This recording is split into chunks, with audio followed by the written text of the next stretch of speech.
बिस्मिल्लाहिर्रहमानिर्रहीम। अस्सलाम वालेकुम स्टूडेंट्स। सेकेंड ईयर केमिस्ट्री के लेक्चर नंबर 7 के साथ मैं आप लोगों के सामने आज हाजिर हूँ। और आज की जो क्लास है वो बहुत ज़्यादा इम्पॉर्टेंट है उन बच्चों के लिए जो नोमेनक्लेचर में जिनको ऑर्गेनिक केमिस्ट्री के इशू आ रहा होता है।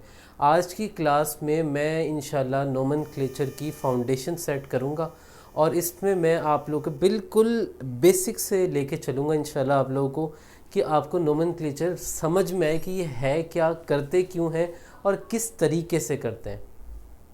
तो शुरू में ये था कि अगर मैं बिल्कुल 17th सेंचुरी की बात करूं, थोड़ा सा बैकग्राउंड क्रिएट करते हुए चलेंगे ना, तो अगर 17th सेंचुरी की बात करूं तो नंबर ऑफ़ ऑर्गेनिक कंपाउंड कम थे, तो हम हर साइंटिस्ट ने एक यूनिक नाम उस पर्टिकुलर कंपाउंड को दे दिया था जिसको ट्रिवियल या कॉमन नेम्स का नाम दिया जाता था।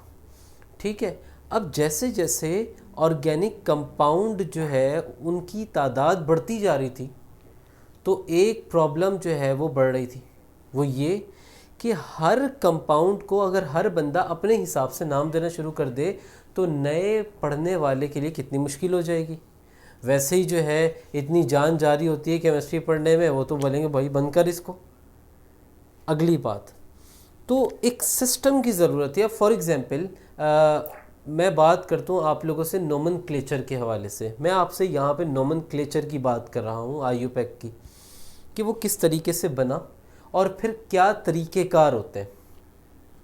तो फॉर एग्ज़ाम्पल लेट से 4 लोग हैं या 3 लोग हैं, एक जो है उसमें इंग्लिश मैन है और एक जो है आपके पास उसमें लेट से 2 लोग हैं, एक पाकिस्तानी और एक इंग्लिश मैन है। अब एक इंग्लिश मैन जो है वो अपने हिसाब से, वो उसने अगर लेट से फ्रॉग को देखा, मेंढक को देखा, वो बोलेगा वो देखो फ्रॉग जा रहा, वो जा तो नहीं रहा, वो फ्रॉग इंडिकेट करेगा उसको। अब पाकिस्तानी जैसे है फॉर एग्जांपल कोई, वो बोलेगा ओ विखी डड्डू जान दिया। तो इन दोनों चीज़ों में फ़र्क है। अब वो तो उसको डड्डू समझ भी नहीं आया, वो डड्डू है क्या। तो यानी एक ऐसा नाम चाहिए फ्रॉग का जो वो भी समझे और ये डड्डू वाले भाई भी समझे। तो फ्रॉग का एक नाम रख दिया राना टिगरीना। अब वो दोनों जो है वो उस बात को अंडरस्टैंड करेंगे। ठीक है। अब हम आगे की तरफ बढ़ते हैं। तो यहाँ पे हमें ऑर्गेनिक कंपाउंड के भी ऐसे नाम की ज़रूरत थी जो सिस्टमेटिक वे में लिखा हुआ हो, ताकि मामलात ये हों कि हर किसी को समझने में क्या रहे, आसानी रहे। ठीक है। तो हमने क्या किया, एक सिस्टम डेवलप किया जिसका नाम रखा गया आईयूपैक सिस्टम। ठीक है। और वो सिस्टम कैसे बना कि आपके पास 1882 में स्विट्ज़रलैंड के शहर जेनीवा में एक मीटिंग बैठी और एक सिस्टम डेवलप किया जिसके अकॉर्डिंग ऑर्गेनिक कंपाउंड को नेम देने का कहा गया और उस सिस्टम का नाम रखा गया जेनीवा सिस्टम। कुछ सालों बाद उस सिस्टम के अंदर कुछ अमेंडमेंट्स की गई और 1930 के अंदर इंटरनेशनल यूनियन ऑफ केमिस्ट्री बनाया गया, जिसको IUC कह रहे होते हैं। इस IUC सिस्टम को बेटा क्या किया गया, इस IUC सिस्टम को मज़ीद इम्प्रूव किया गया और इसको बना दिया गया IUPAC। IUPAC को प्रोनाउंस आप लोग करेंगे इस तरीके से, जैसे IUPAC। आप इसको प्रोनाउंस ऐसे करेंगे IUPAC। और IUPAC का मतलब क्या है ये मैं आपको बताता हूँ। IUPAC क्या है आपके पास, IUPAC की मतलब IUPAC stands for international union. ठीक है। इंटरनेशनल यूनियन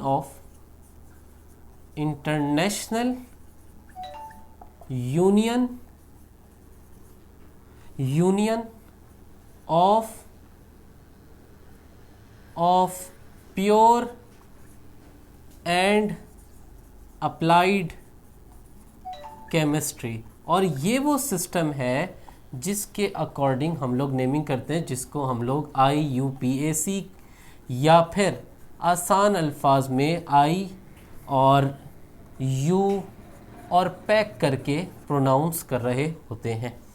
तो अभी मैं क्या करूँगा, आप लोगों से कुछ फंडामेंटल्स डिस्कस करूँगा नेमिंग के, और मैं आप लोगों से आज की जो क्लास है इसमें नेमिंग ऑफ एल्केन्स डिस्कस करूँगा। नेमिंग ऑफ एल्केन्स डिस्कस करूँगा। तो मैं ज़रा इस हिस्से को मिटा दूँ और उसके बाद हम फर्दर आगे की तरफ मूव करेंगे, ठीक है। तो आप यहाँ देखिएगा, ये चीज़ें गिर रही हैं। चलें जी, आगे की तरफ बढ़ते हैं और इसमें हम क्या बात करेंगे, आप ज़रा देखिएगा।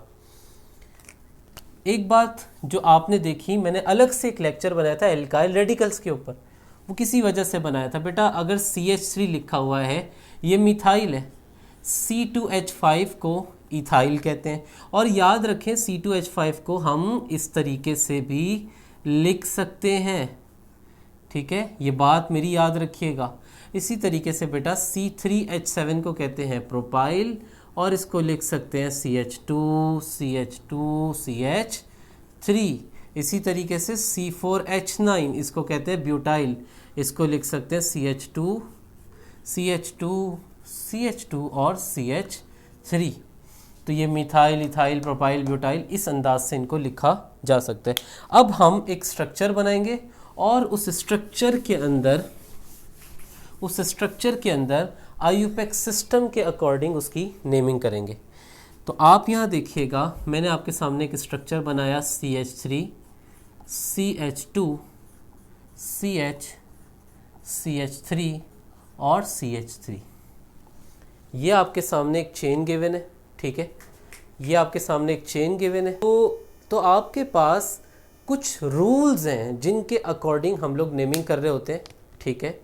और उसमें सबसे पहला first and the foremost rule for naming of organic compound is, गौर से सुनिएगा, आपने कार्बन की लंबी से लंबी चेन को सेलेक्ट करना है, यानी select the longest continuous chain of carbon, ठीक है। तो आइए देखते हैं।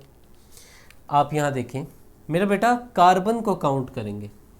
तो अगर मैं इस तरीके से करता हूँ, एक यहाँ से चेन शुरू हो रही है ना, जाहिर सी बात है यहाँ से पता चले महान पुरुष बन जाए, यहीं से आप चेन सेलेक्ट करना शुरू करें, प्लीज़ ये मत करियो। तो 1 2 3 4 इस तरीके से नंबरिंग, इस तरह से सिलेक्शन करने पे कितने कार्बन आ रहे हैं, 4। अच्छा, 1 2 3 4 इस तरीके से सिलेक्शन करने पे भी कितने कार्बन आ रहे हैं, 4। स्ट्रेट चेन सेलेक्ट करने पे भी 4, इस तरीके से सिलेक्शन करने पे भी 4। अच्छा, यहाँ से देखते हैं, 1 2 3, क्या बोला था, पहला रूल क्या था, select the longest, this is not the longest chain, right. तो हम क्या करेंगे, हमें पता लगा कि 4 कार्बन वाली चेन इसमें लॉन्गेस्ट है। कैसे, 1 2 3 4 या फिर 1 2 3 4। ऐसे नहीं करना कि 1 2 3 4 फिर यू टर्न लेके फिर 5 6 7 ऐसे ही चुरंगियाँ घुमाना नहीं शुरू कर देनी, जहाँ पर मुंह है वहीं पे चले जाओ। फिर 1 2 3 4 या फिर 1 2 3 4। आउट ऑफ नोवेयर अभी मेरे जहन में एक बात आई है, अगर मुझे ऐसा फील हुआ कि आप लोग जो है, आपको मेरी बात समझ में आ रही है और जैसे जाहिर सी बात है क्वेश्चंस वगैरह होते ही हैं, तो मैं इंशाल्लाह, मैंने आपको पहले भी ये बात कही थी और अब फिर मेंशन कर रहा हूँ, आप लोग अपने क्वेश्चंस जो है, मैं अपना डिस्क्रिप्शन में अपना नंबर ऐड करता हूँ, उस पर व्हाट्सएप कर दें। मैं इस पे जो है इसका पूरा एक रिकॉर्ड मेंटेन कर रहा हूँ कि मुझसे क्या क्या क्वेश्चन पूछे जा रहे हैं, और मैं उस पर अलग से एक सेशन रखूँगा क्वेश्चन आंसर का, जिसमें मैं आप लोगों के कंसर्न्स को डिस्कस कराऊंगा। तो आप यहाँ देखिएगा, हमने क्या किया, देखिए इस तरीके से भी 4 कार्बन है, इस तरह भी 4 कार्बन है, तो हमने क्या किया, स्ट्रेट चेन को सेलेक्ट कर लिया। अब ये आपके पास चेन सेलेक्ट हो गई। अब बेटा जब चेन सेलेक्ट हो गई तो अगला टास्क होता है नंबरिंग का, ठीक है। नंबरिंग, आप ये गली है ना, गली का एक कोना ये रहा, दूसरा ये रहा, गली के 2 कोने में से किसी एक कोने पे ही नंबरिंग करोगे। तो नंबरिंग फ्रॉम दैट साइड, अब बेटा ये जो है ना मिथाइल, ये ब्रांच बन गया, क्या बन गया, ब्रांच बन गया। नंबरिंग वहां से करो जहां से ब्रांच करीब हो, क्या हो, ब्रांच करीब हो। तो कहां से ब्रांच करीब है बेटा, इस तरफ से 1 2 3 4। अब इसका नाम लिखना है, बड़े ध्यान से देखो, बहुत आसान है। पहले ब्रांच का जिक्र करना है, दूसरे कार्बन पे क्या लगा हुआ है, मिथाइल, तो यहाँ लिखा टू मिथाइल, टू मिथाइल। अब ऊपर आ जाओ, कितने कार्बन है, 1 2 3 4, 4 कार्बन को कहते हैं बेटा ब्यूट, और क्योंकि सिंगल बॉन्ड है तो यहाँ लिखा N, two methyl butane, butane. ठीक हो गया, ये आपके पास जो है पहला नाम आ गया। अब अगला स्ट्रक्चर बनाते हैं, CH3 CH CH2 CH2 C into CH3, यहाँ CH3 यहाँ CH3। ठीक है, एक काम ये कर लेते हैं, पहले इसको थोड़ा सा हल्का रखते हैं ताकि आप लोग जो है आपकी प्रैक्टिस भी होती रहे। अब आप यहाँ देखें, पहला रूल क्या बताया था, select the longest continuous chain of carbon. अब काउंट करते हैं, 1 2 3, अच्छा 1 2 3 4 5 6, 6 कार्बन, यानी ये वाली पॉसिबिलिटी निकाल दो, 1 2 3 4 5 6, ऐसे भी 6 ऐसे भी 6, तो सीधा रास्ता इख्तियार करना। तो यहाँ से आपने इस चेन को क्या कर लिया बेटा, सिलेक्ट कर लिया। Numbering from that side from where branch is nearer, कहाँ से नंबरिंग कर सकते हैं, या ब्रांच अगर यहाँ से नंबरिंग करेंगे तो दूसरे कार्बन पे ब्रांच है, अगर यहाँ से नंबरिंग करेंगे तो दूसरे कार्बन पे ब्रांच है। इस केस में कहीं से भी नंबरिंग करो कोई फ़र्क नहीं पड़ता। तो आपने मैं मुझे यहाँ से बेहतर लग रहा है तो मैंने यहाँ से क्या की, नंबरिंग कर दी, 1 2 3 4 5 और 6। अब आप बेटा यहाँ देखो, 5वें कार्बन पे एक ब्रांच है और दूसरे कार्बन पे एक ब्रांच है। तो क्योंकि ये दोनों मिथाइल है ना, ये भी मिथाइल है ये भी मिथाइल, आप पहले लिखो 2 मिथाइल फिर 5 मिथाइल, नहीं, अगर एक जैसे है ना तो आप यूज़ करोगे डाई, ट्राई या फिर टेट्रा। डाई यूज़ करोगे 2 के लिए, ट्राई यूज़ करोगे 3 के लिए, टेट्रा यूज़ करोगे 4 के लिए। तो आपने क्या लिखा, दूसरे और 5वें कार्बन पे, दूसरे और 5वें कार्बन पे क्या लगा हुआ है, मिथाइल, कितने, 2 2,5 डाईमिथाइल, डाईमिथाइल। फिर अब इन दोनों का जिक्र आ गया, अगर 3 मिथाइल होते तो यहाँ क्या लिख देते, ट्राई लिख देते। पोजीशन लाजमी स्पेसिफाई करनी होती है, इसलिए इसका ख्याल रखो।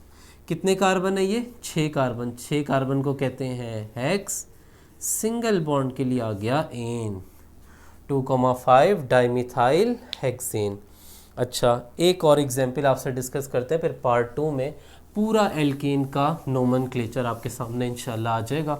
और तरीक़ेकार मैं आप लोगों को बता चुका हूँ, एक पूरी वीडियो बनाई थी जिसमें आपको सिर्फ प्लान ऑफ एक्शन समझाया मैंने कि मैं ऑर्गेनिक किस तरीके से आप लोगों से डिस्कस करूँगा। ठीक है, इस बात से इंशाल्लाह आप लोग बेफिक्र रहें, मैं पूरी ऑर्गेनिक केमिस्ट्री आप लोगों को पढ़ा दूँगा पेपर से पहले। ये देखिएगा भाई, पहला रूल क्या है, select the longest continuous chain of carbon. अब 1 2 3 1 2 3 4 5 5, तो इसको निकाल दो, 1 2 3 4 5, 1 2 3 4 5, तो इस तरह भी 5, इस तरह भी 5, इस तरह भी 5, तो हम सीधा रास्ता इख्तियार करेंगे। सीधा रास्ता इख्तियार कर लिया, numbering from that side from where branch is nearer. अब अगर आप देखें, यहाँ से दूसरे कार्बन पे ब्रांच है, यहाँ से भी दूसरे कार्बन पे ब्रांच है, लेकिन अगर मैं इस तरफ से नंबरिंग करूं तो दूसरे कार्बन पे ज़्यादा ब्रांचेज आ रही हैं, और अगर मैं इस तरफ से नंबरिंग करूं तो दूसरे कार्बन पे एक ब्रांच आ रही है। तो मैं क्या करूंगा, अगर ऐसा केस आ जाए कि सिमिलर नंबर पे ब्रांचेस लगी हुई हैं तो उस तरफ से नंबरिंग करेंगे जहां से ब्रांचेस करीब हों। तो मैं क्या करूंगा, 1 2 3 4 5, ये भी मिथाइल है, ये भी मिथाइल है और ये भी मिथाइल है, तो एक जैसे हैं। तो अब नाम के साथ क्या लिखूंगा, ट्राई लिखूंगा।